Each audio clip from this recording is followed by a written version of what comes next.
His voice is like a light, pulling you out of darkness, saying, God has something in store for you.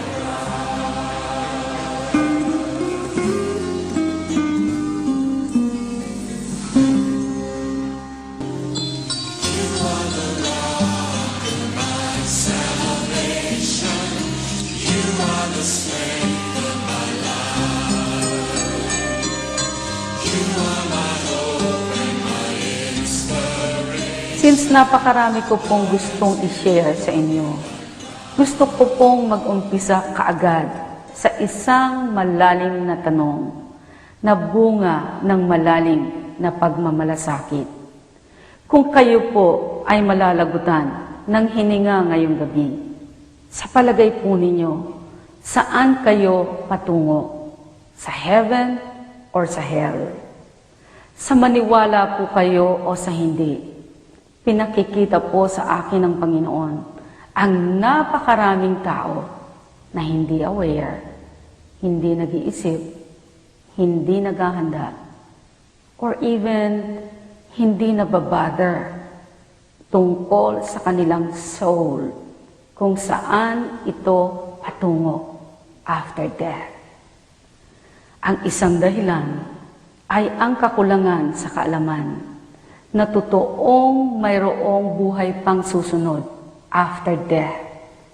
At ang susunod na buhay na ito ay buhay na mas mahaba. In fact, walang katapusan na gugugulin. Either sa heaven, kung po tayo ay mamumuhay ng matuwid at sumusunod sa Panginoon. At sa hell naman, kung patuloy po tayong mamumuhay sa kasalanan. Noon pong pinaalala ng Panginoon sa akin ang malagim na hinaharap ng mga tao na mapupunta sa hell. Mas lalo pong tumindi yung burden ko na ito ay maibahagi kung po pwede nga po sa lahat ng tao at maituro ito araw-araw sa radio at television bilang isa pong babala at paalala na hindi po pwedeng baliwalain. Ang sabi ko po, hindi pwedeng baliwalain sapagkat ang nakataya po rito ay ang susunod po nating buhay na i-spend natin either sa heaven or hell na walang katapusan. I want to be honest. Natatakot po ako para sa maraming tao. Lantad po kasi sa ating mga mata ang pagbagsak ng moralidad sa buong mundo. Ang pagiging makasarili at ang number one priority ay ang sariling buhay lamang. Kung paano magiging successful at masaya, at kung paano magkakamal ng maraming kayamanan at kapangyarihan sa anumang paraan na makakayanan at malulusutan without knowing that there is God's justice, there is accountability, and there is eternal punishment in hell. In the Spirit, I can hear God is shouting from heaven. He is coming soon. He will come like a thief in the night, and nobody knows the exact day and hour. But He is coming. He will judge us according to our deeds. Yes. Ang sabi po sa kanyang salita, huhusgahan tayo ng Panginoon ayon sa ating mga ginawa. Nobody will escape the judgment seat of Christ. Nothing is hidden from His eyes. Everything is recorded in heaven. This record will be the basis of our eternal destination, either heaven or hell. Ang natural pong kamatayan natin ay wala ring nakakaalam ng eksaktong araw darating. Ang kamatayan ay walang pinipiling edad o oras at kaparaanan. Kapag ito ay inihudyat o itinakda na ng Panginoon, hindi na ito mapipigilan.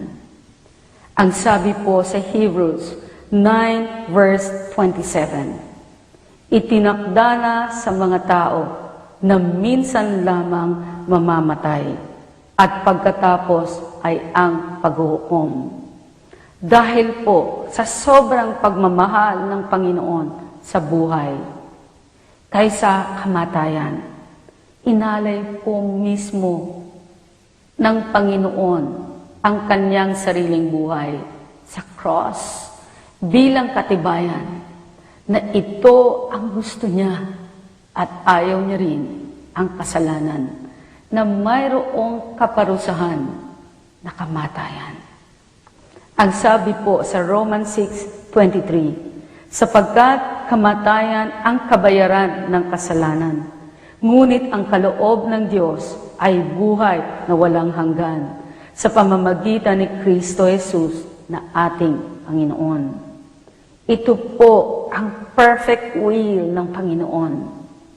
Ang pagkalooban tayo ng buhay na walang hanggan sa piling po niya. Pero dahil po siya ay Holy God and Sovereign God, nagbigay po siya ng mga utos na mayroong kalakip na salita at gabay niya para po masubukan niya at malaman niya ang mga susunod sa kanya. Sila po yung hindi mahihiwalay sa Panginoon. Ito po ang gusto ng Panginoon. Ngunit hindi po lahat ay makakasama niya forever. Kaya naglaan po siya ng isang lugar, ang impyerno, para sa mga patuloy na susuway sa Kanya.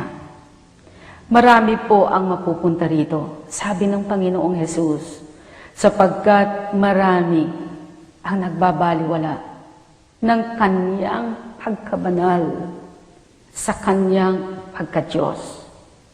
Kaya mas marami ang mas nababother pa sa personal na kaligayahan kaysa pagkakaroon ng takot sa kasalanan o kahit anong uri ng kasamaan, kasakiman at kalaswaan. Marami rin kasi po ang hindi nakakaalam na sinabi po mismo ng Panginoong Hesus na hindi lahat ng tao ay itinuturing ng Diyos na anak niya. Ang isa po rito ay ang mga sinungaling. Pag sinabi pong kasinungalingan, hindi lang ito sa hindi lang pagsasabi ng katotohanan. Kasama po rito ang lahat ng uri ng panluloko at pandaraya sa tao at kahit nga sa gobyerno na Diyos mismo ang nagpatatag para po sa ikabubuti ng tao. Ang sabi po ng Panginoong Hesus, ang ama ng mga sinungaling ay si Satanas. Ang sabi po niya sa John 8:44, ang diablo ang inyong ama, At kung ano ang gusto niya, iyon ang inyong ginagawa. Siya'y mamamatay tao na sa simula pa at kalaban ng katotohanan kahit kailan. Kung siya'y nagsisinungaling, likas na ito sa kanya, sapagkat siya'y sinungaling at ama ng kasinungalingan. Kung ang akin pong tinuturing na Diyos ay si Jesus, at siya mismo ang nagsabi nito, hindi na ako magbabaka sakaling may iba pa siyang ibig sabihin dito. Why? Kasi matindi po ang takot ko sa Panginoon. Ayaw ko siyang magalit at maging kagalit. Kasi alam ko, siya po ay Diyos. Banal siya. At hindi siya nagbibiro. Alam niyo po, umaapoy, sa maniwala po kayo, umaapoy po ang nararamdaman ko sa puso ko. Gusto ko ipakita ko sa Kanya. Tinitignan ko siya bilang isang tunay at banal na Diyos.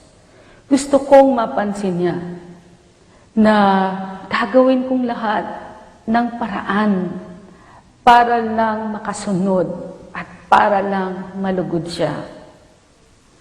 Well, ito po ang kulang na kulang sa mundong ito.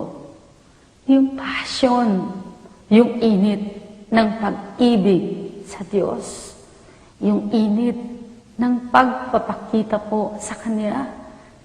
Every time po tayo nakaharap, especially sa anumang uri ng temptation, na ang Diyos pa rin ang mangingibabaw at pipiliin natin. Siya pa rin ang laging nauuna sa atin. At siya lamang ang laman ng ating puso. Kaya nga po, ang tao sa mundo ay nagiging makamundo kasi ginagawa pong magaan palagi ang kahit seryosong salita ng Diyos. Kung saan magiging komportable ang tao, ito ang gusto ng tao. Ito ang laging hinahanap ng tao na marinig. Yung hindi nakaka-pressure, yung magaan, yung nakakatuwa, nakakakiliti, o masarap pakinggan. Well, ang totoo, kung gusto ko lamang po ng popularity o approval ng maraming tao, mas madali po sa akin ang mag-share ng magaan na topic. Pero mabigat po yung burden at pagmamalasakit ko sa inyo na binibigay po ng Panginoon. Kailangan pong malaman ninyong lahat ang kabilang side ng Diyos. Well, sa programa pong ito, ang mandate po ng Panginoon ay ituro at i-expose ang maraming katotohanan tungkol po sa Diyos na hindi masyadong naririnig o tinatalakay.